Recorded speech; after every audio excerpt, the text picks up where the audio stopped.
Hey there, so I am still alive even though I'm coughing and it sounds like I'm out of breath. I'm actually not. My breathing is totally fine. It just sounds like it's choking up, but it's really not. I totally can breathe, which is weird, but that's what it sounds like. Yeah, so I was at the hospital for like 48 hours right now. Yeah, 2 nights actually. Very random. So what happened is that my port stopped working. So I have a port right here, and it is used for everything. It's like a constant. If you're unfamiliar with it, you know when they open you up, they open up a vein so that they can draw blood or give you medication, right? So a port is kind of like a permanent thing that's open. You put in a needle. You need to put a needle once every 10 days or so it doesn't get infected. You have to change the needle, but you have a needle in there, and this needle just it's just connected, and then you're just connected. You have you could put stuff in there and out, and it's not a problem. I have one. It's really, really useful for people who constantly get stuff like chemo or intravenous food or stuff like that.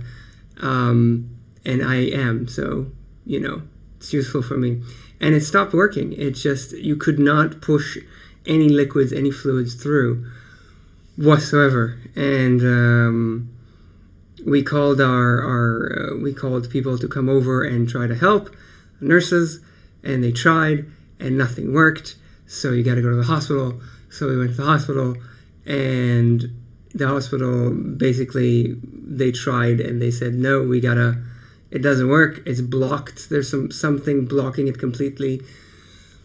We have to operate. We have to operate. We have to take it out and put in a new one, or something needs to be done. The thing that makes the most sense is putting in a new one, because this one doesn't work anymore. And unfortunately, there wasn't a slot. I mean, it is surgery. There wasn't a slot immediately the day after, so it was 2 days after, and then I could go home. So it was only yesterday that I could go home. That's why I appear very orange, like there's still orange disinfectant. They just lather you up with disinfectant because they cut you up. And it's actually something that's done usually just local anesthesia. So you just lie there like this, and they just deal with stuff. And they weren't sure if they're all gonna do just take it out from the right side and then put the new one in the right side, but they did. So now basically my whole chest is orange, and I've got bandages and stuff all over here, and that's it. And I'm back home, however, and I can't shower for a couple of days, and I'll have to slowly take this all off and then put new stuff on and blah blah blah blah blah. So yeah, that's just what happened, and I just wanted to talk about how crazy that was, first of all, and secondly, how the feeling of profound sadness that I had because I wasn't home. I understood what the problem was, and it was so frustrating and sad that I had to spend my time in the hospital instead of spending my time like I wanted to at home with my wife and doing things that I want to do. I had things planned. I had to stop things that I was as it was happening. It stopped working. We called them. They had to come over and check my port. I was playing a game, and I wanted to continue it, and it was just so frustrating, and I had to stop it all of a sudden and not do whatever it is that I wanted to, and not live my best life. People always use that expression. I'm living my best life. And I like that expression because you should always be living your best life, but especially after you've got something traumatic, like once you have cancer, you really, really try to do that and do only what you want, because you don't have a lot of time, so might as well. And it sucked so much.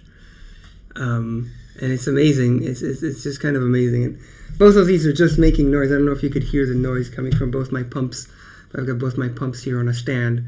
And the other thing is that it's amazing how reliant I am on these. Once these don't work, and these didn't work for several good hours. I have about 2 hours, but after the 2 hours, I start withdrawal symptoms. Withdrawal symptoms from these because they leave they leave my system. The medications that I'm getting are leaving my system, and it starts being very bad. I start feeling so bad. Like, it's not just the pain that comes back, it's just general feeling like crap. Like, just, you feel so bad. And it's incredible how reliant I am on this medication right now. It's a little bit scary. If miracles happen, it is possible for me to be weaned off it very slowly in the future. But more likely it is that I will stay reliant on these, and actually they'll go even up.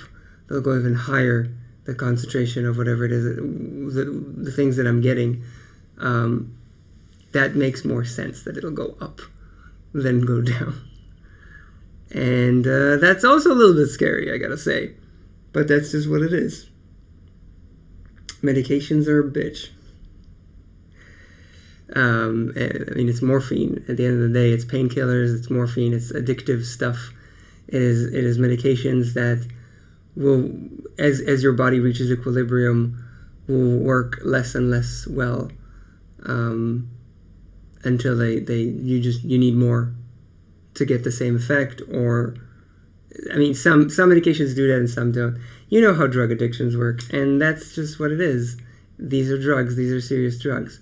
I'm not going to get addicted and be a terrible, in the horrible sense of that word, but in a sense, yeah, I am going to get addicted to some drugs and will need to be monitored and weaned off them in the future, or I'll die at the end.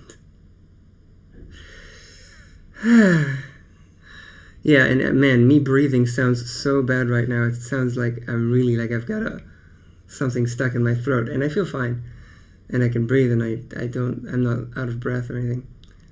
It's really weird. But yes, I am still alive, and what I'm actually going to do right now, I think, is after starting to upload this video, I will go and record an episode of BioShock. So if you'll excuse me, thank you very much for watching, and I'm going to record the other type of video that I'm currently recording on my channel. And yeah, thanks for watching. I'll see you guys next time when I've got something maybe interesting to say and thoughts that go through my head. And that's it. Cheers.